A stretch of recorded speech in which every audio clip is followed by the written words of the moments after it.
Hey guys, welcome to back my next video. दोस्तों, आज हम लोग बात करने वाले हैं सोशियोलॉजी यानी कि समाज शास्त्र के बहुत ही इंपॉर्टेंट ऑब्जेक्टिव क्वेश्चंस। तो ये लेसन नंबर 8 है और लेसन का नाम है सामाजिक परिवर्तन एवं अर्थव्यवस्था। इसके सभी इंपॉर्टेंट ऑब्जेक्टिव क्वेश्चंस आज हम लोग कवर करेंगे 30। तो पहला क्वेश्चन है, भारतीय समाज की अर्थव्यवस्था मुख्य रूप से किस उत्पादन पर आधारित है? तो मुख्य रूप से कौन से उत्पादन पर आधारित है? तो क्वेश्चन नंबर 1 का राइट आंसर क्या हो जाएगा? ए नंबर आंसर राइट हो जाएगा, कृषि। ये आपका बिल्कुल राइट आंसर हो जाएगा। अगला सवाल है, किस संकट के कारण कृषि उत्पादन में कमी होती है? तो कौन से संकट के कारण होती है? देखिए, 4 ऑप्शन दिया गया है। तो इसका अगर राइट आंसर की बात करूँ तो राइट आंसर हो जाएगा 2 का सी नंबर आंसर। ये आपका बिल्कुल प्राकृतिक, ये आपका राइट आंसर हो जाएगा 2 का सी नंबर आंसर। अगला सवाल है सवाल नंबर 3, भारत में राष्ट्रीय नियोजन आयोग का गठन कब हुआ? तो बहुत इंपॉर्टेंट वीवीआई क्वेश्चन है ये, तो आप लोग अच्छे से देखिए इस क्वेश्चन को। तो भारत में राष्ट्रीय नियोजन आयोग का गठन कब हुआ? तो 3 का राइट आंसर हो जाएगा ए नंबर आंसर 1949 ईस्वी। आपका बिल्कुल ए नंबर आंसर राइट आंसर हो जाएगा। अगला सवाल है कि भूमि सुधार किन 2 कारकों से आरंभ हुआ? तो भूमि सुधार जो है कौन से 2 कारकों से सुधार हुआ था? तो देखिए 4 ऑप्शन दिया गया है। तो इसका राइट आंसर की बात करूँ तो राइट आंसर हो जाएगा 4 का ए नंबर आंसर, यानी कि राजनीति व सामाजिक सुधार से क्या हुआ? भूमि का सुधार हुआ। कौन से? राजनीति व सामाजिक कारणों से भूमि का सुधार हुआ। तो ये ए नंबर आंसर राइट आंसर हो जाएगा। ओके, अगला सवाल है कि निम्नलिखित में से किसने राज्य विहीन समाज शब्द का सर्वप्रथम प्रयोग किया? तो किसने किया था? कह रहा निम्नलिखित में से किसने राज्य विहीन समाज शब्द का सर्वप्रथम प्रयोग किया था? तो 5 का राइट आंसर हो जाएगा, जी हाँ, बी नंबर आंसर ई एवांस प्रीचर्ड। ये आपका बिल्कुल B number answer right answer हो जाएगा, 5 का बी। अगला सवाल है कि भारत में सामाजिक नियोजन की आवश्यकता किस कारण से है? तो कौन से कारण से आवश्यकता है? तो इसका राइट आंसर क्या हो जाएगा? जी हाँ, इसका राइट आंसर हो जाएगा 6 का बी नंबर आंसर, समाज कल्याण हेतु। ये आपका बिल्कुल राइट आंसर हो जाएगा बी। अगला सवाल है सवाल नंबर 7, कह रहे निम्नलिखित में कौन सा जाति का मानक नहीं है? तो कौन सा जाति का मानक नहीं है? तो 7 का राइट आंसर हो जाएगा बी नंबर आंसर, अंतर्विवाह। ये आपका अंतर्विवाह, ये आपका बिल्कुल राइट आंसर हो जाएगा बी नंबर आंसर। क्या करें कि निम्नलिखित में कौन सा जाति का मानक नहीं है? तो अंतर्विवाह, ये आपका राइट आंसर हो जाएगा। अगला सवाल है, हरित क्रांति किस राज्य में ज़्यादा सफल रही? तो कौन से राज्य में हरित क्रांति सबसे ज़्यादा सफल रही? तो इसका 8 का राइट आंसर हो जाएगा सी नंबर आंसर, पंजाब में। ये आपका बिल्कुल राइट आंसर हो जाएगा सी नंबर आंसर, पंजाब। अगला सवाल है सवाल नंबर 9, भारत अपने आर्थिक इतिहास के नए दौर में किस दशक के बाद प्रवेश किया? तो कौन से दशक में प्रवेश किया था? तो इसका राइट आंसर हो जाएगा 9 का राइट आंसर हो जाएगा, जी हाँ, बी नंबर आंसर। ये आपका बिल्कुल राइट आंसर हो जाएगा 1980 के दशक में। ये आपका बिल्कुल राइट आंसर हो जाएगा बी नंबर आंसर। अगला सवाल है कि भूमि सुधार के उद्देश्य क्या थे? तो भूमि जो सुधार था उसका मुख्य उद्देश्य क्या था? इसका 10 का राइट आंसर हो जाएगा डी नंबर आंसर। ये आपका बिल्कुल राइट आंसर हो जाएगा कि उपयुक्त सभी। ये आपका बिल्कुल राइट आंसर हो जाएगा उपयुक्त सभी। अगला सवाल है, बहुत ही इंपॉर्टेंट क्वेश्चन है, क्वेश्चन नंबर 11, कह रहा हरित क्रांति का पैकेज कार्यक्रम कब आरंभ किया गया? तो कब आरंभ किया गया? तो 11 का राइट आंसर हो जाएगा सी नंबर आंसर। ये आपका बिल्कुल राइट आंसर हो जाएगा 1961 ईस्वी में। ये आपका बिल्कुल राइट आंसर हो जाएगा। अगला है कि अपने पूर्वजों से उत्तराधिकारी में ज़मीन नहीं प्राप्त करने वाले किसान कहे जाते थे।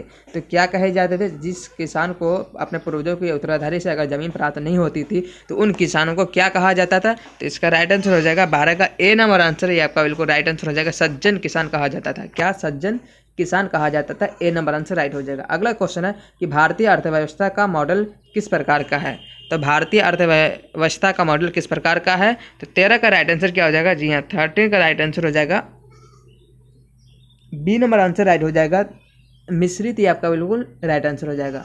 अगला सवाल है कि ब्रिटिश शासन के दौरान भारत में जमींदारी व्यवस्था का आरंभ किसके द्वारा किया गया? तो जमींदारी व्यवस्था का आरंभ किसके द्वारा किया गया?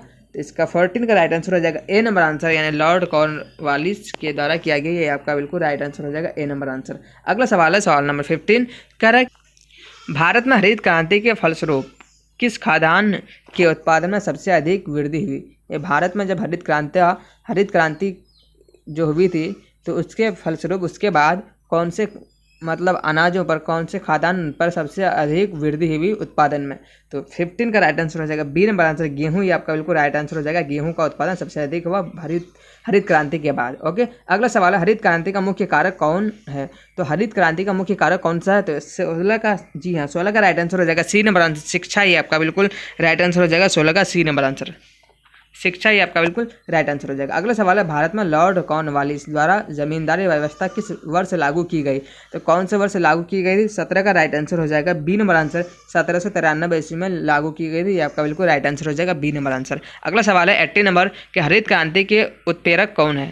तो हरित क्रांति का उत्प्रेरक कौन है? तो 18 का राइट आंसर हो जाएगा, बी नंबर आंसर, ये आपका बिल्कुल राइट आंसर हो जाएगा, संक्रमित बीज, ये आपका बी नंबर आंसर राइट हो जाएगा। अगला क्वेश्चन है कि हरित क्रांति किससे संबंधित है? तो हरित क्रांति किससे संबंधित है? ये बहुत इंपॉर्टेंट क्वेश्चन, क्वेश्चन नंबर 19। तो 19 का राइट आंसर हो जाएगा ए नंबर आंसर, कृषि से। किससे संबंधित है? तो कृषि से संबंधित है हरित क्रांति। ओके, अगला सवाल है सवाल नंबर 20 का, निम्नलिखित में से कौन से एक दशा उदारीकरण के समीपता दर्शाती है? तो 20 का राइट आंसर हो जाएगा, जी हाँ, 20 का राइट आंसर हो जाएगा, बी नंबर आंसर, ये आपका बिल्कुल राइट आंसर हो जाएगा, मिश्रित अर्थव्यवस्था। अगला सवाल है कि ग्रीन रिवॉल्यूशन शब्द का प्रयोग सर्वप्रथम किसने किया था? तो किसने किया था? 21 का राइट आंसर हो जाएगा, ए नंबर आंसर, विलियम गेट, ये आपका बिल्कुल राइट आंसर हो जाएगा, ए नंबर आंसर, विलियम गेट। 21 का ए नंबर आंसर राइट हो जाएगा। अगला सवाल है कि कृषक समाज की अवधारणा सर्वप्रथम किसने दी? तो कृषक समाज की अवधारणा सर्वप्रथम किसने दी? तो 22 का राइट आंसर हो जाएगा, 22 का डी नंबर आंसर, आंद्रे बिताई, आपका बिल्कुल राइट आंसर हो जाएगा, डी नंबर आंसर। अगला सवाल है सवाल नंबर 23 कर, भारत में उदारीकरण की प्रक्रिया किस वर्ष से आरंभ हुई? तो कौन से वर्ष से शुरुआत हुई थी? 23 का राइट आंसर हो जाएगा, सी नंबर आंसर, ये आपका बिल्कुल राइट आंसर हो जाएगा, सन 1991 ईस्वी, आपका बिल्कुल राइट आंसर। अगला सवाल है, सामाजिक वर्ग समुदाय का वह भाग है जो सामाजिक परिस्थिति के आधार पर शेष भाग से पृथक होता है, किसने यह कहा था? तो ये बात किसने कहा था? 24 का राइट आंसर हो जाएगा, ए नंबर आंसर, ये आपका बिल्कुल राइट आंसर हो जाएगा, मैकाइवर एवं पेज, ये बात कहा था, या ए नंबर आंसर राइट हो जाएगा। अगला सवाल है 25 नंबर का, निम्नलिखित में से कौन हरित क्रांति के तत्व है?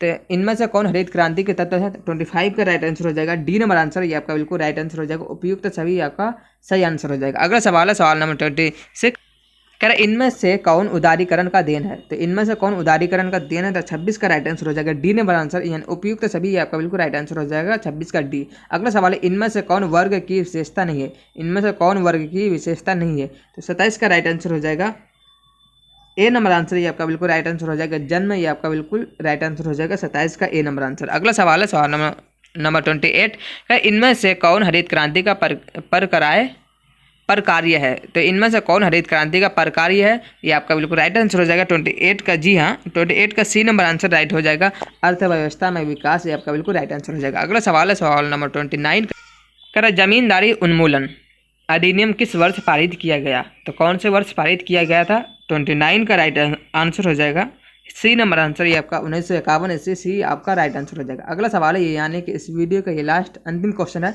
कर अंग्रेजों के आने से पहले भारतीय अर्थव्यवस्था का चरित्र कैसा था? यानी इंडियन इकोनॉमिक्स किस तरह का था भारतीयों के मतलब अंग्रेजों के आने से पहले? तो 30 का राइट आंसर हो जाएगा, 30 का राइट आंसर हो जाएगा, बी नंबर आंसर, कृषक, ये आपका बिल्कुल राइट आंसर था। अंग्रेजों के आने से पहले भारतीय अर्थव्यवस्था का चरित्र कैसा था? कृषक था, ये आपका बिल्कुल राइट आंसर हो जाएगा, 30 का बी नंबर आंसर। तो जी हाँ, इस तरह से मैंने 30 VVI ऑब्जेक्टिव क्वेश्चंस कवर कर चुके हैं सोशियोलॉजी के। अगर आप लोग नेक्स्ट वीडियो लेना चाहते हैं किसी भी सब्जेक्ट का, तो आप लोग चैनल को सब्सक्राइब करें और बेल आइकन को प्रेस कर दें। मिलते हैं फिर नेक्स्ट वीडियो में।